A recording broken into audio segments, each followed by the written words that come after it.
는 전문가 연결해서 앞으로의 날씨 전망 알아보겠습니다. 공주대 대기과학과 이현호 교수 화상으로 연결합니다. 교수님 나와 계십니까? 예, 안녕하세요. 네. 자, 밤사이에 또 많은 비가 내렸습니다. 어느 지역에 얼마나 내린 겁니까? 예, 어제 오후부터는 주로 남부지방에 비가 주로 집중이 됐습니다. 그래서 광주에서는 시간당 77mm, 그다음에 나주에서는 시간당 92mm까지 되는 아주 강한 비가 많이 내렸고요. 그래서 광주에는 일 누적 강수량으로 426mm라는 관측 이래 최대 기록을 나타내기도 했습니다. 그다음에 이제 밤부터 새벽 동안에는 주로 전남 해안 지역 그리고 좀 더 남쪽인 경남 거제 부근을 도서 지역을 중심으로 한 시간당 30에서 50mm 정도, 누적으로는 한 100mm 정도쯤의 비가 내렸습니다. 네, 기상청은 이번 비가 100년에 한 번 올 수 있는 강수량이라고 하던데 왜 이렇게 비가 많이 온 겁니까?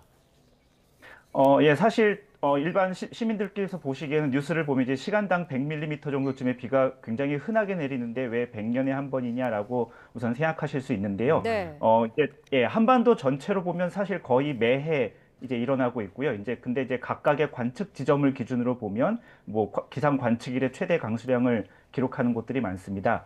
현재 북태평양 고기압이 우리나라 가장자리에 딱 걸쳐 있어서 그 가장자리 경계선을 따라서 굉장히 많은 수증기가 유입되고 있고 또한 상승 기류가 잘 형성이 되면서 이렇게 굉장히 강한 비가 국지적으로 내리고 있습니다. 네. 비 피해가 심했던 충청 지방에 또다시 많은 비가 내릴 거라는 예보가 있는데요. 얼마나 많은 비가 내릴까요?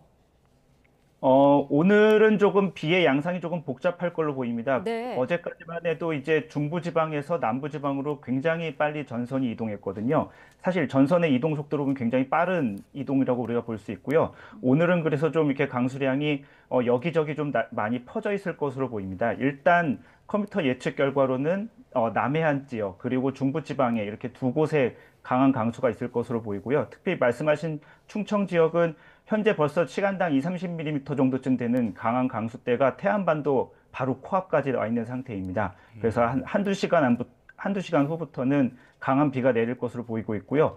특정 지점을 좀 말하기는 어렵지만 오늘 한반도 전역에 시간당 50에서 100mm 정도쯤 되는 강한 강수가 내리는 지역이 국지적으로 많이 있을 것으로 보입니다. 네. 예.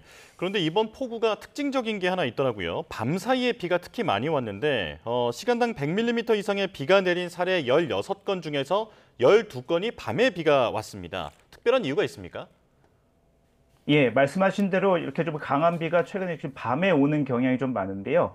이렇게 강하게 비가 많이 오려면은 수증기가 많은 것뿐 아니라 이렇게 수증기가 모여주는 그런 기류도 필요합니다. 어, 예, 이렇게 대기 하층에서 이렇게 수증기가 모일 수 있도록 그런 강하게 부는 바람을 저희가 대기과학에서 하층 제트, 그러니까 하층에서 부는 강한 바람이라고 저희가 부르는데요. 이런 하층 제트가 어떻게 생기는지를 좀 연구해 보면 낮 시간보다 밤 시간에 좀 더 자주 발생하게 됩니다. 그래서 이렇게 밤 시간에 수증기가 많이 모여서 강한 비가 내릴 수 있는데요. 어떤 연구에 의하면은 좀 장마철에 강한 강수가 나타날 때는 한 90% 가까이 하층 제트가 동반되는 것으로 보이고 있습니다. 네. 좁은 지역에 많은 비를 뿌리는 현상도 자주 나타나고 있는데 지구 온난화와도 관련이 있을까요?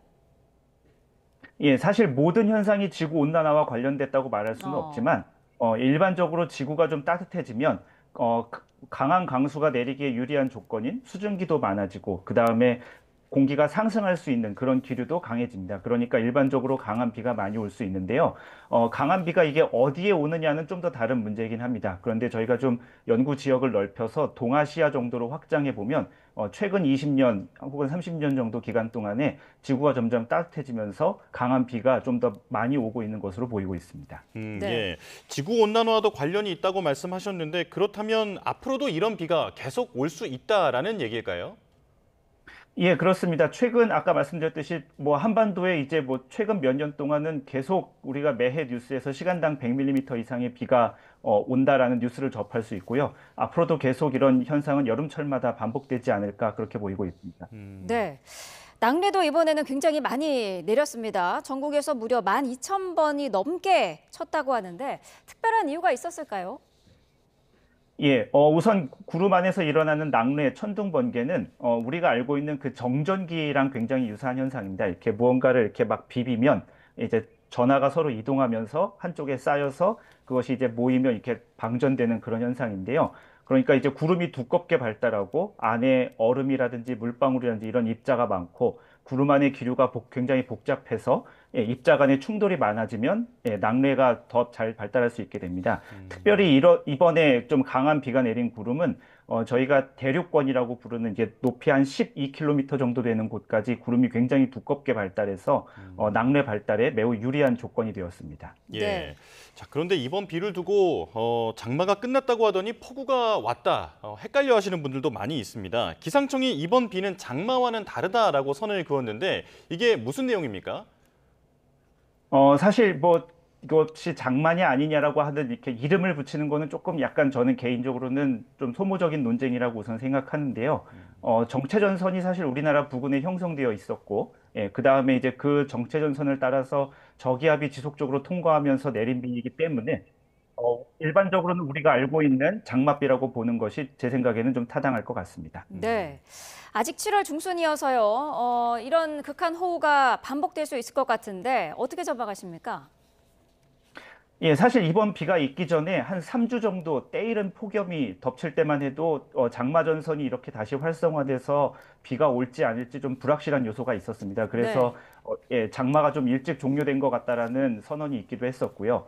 다만 저희가 한 지난주쯤에는 한반도에 다시 이런 비가 올 것 같다라는 예상을 할 수 있었거든요. 그래서 올 여름 전체를 전망하기는 좀 다소 어렵지만 일단 향후 일주일 정도는 요 전선이 내일, 그러니까 한 토요일 정도까지는 한반도에 영향을 미치고 그 이후에 며칠 동안은 전선이 북상하고 한반도는 다시 더워질 것 같습니다. 네. 이후의 날씨에 대해서는 저희가 조금 더 상황을 지켜보는 것이 좋을 것 같습니다. 네. 자, 여기까지 듣겠습니다. 공주대 대기과학과 이현호 교수와 함께했습니다. 고맙습니다. 예, 감사합니다.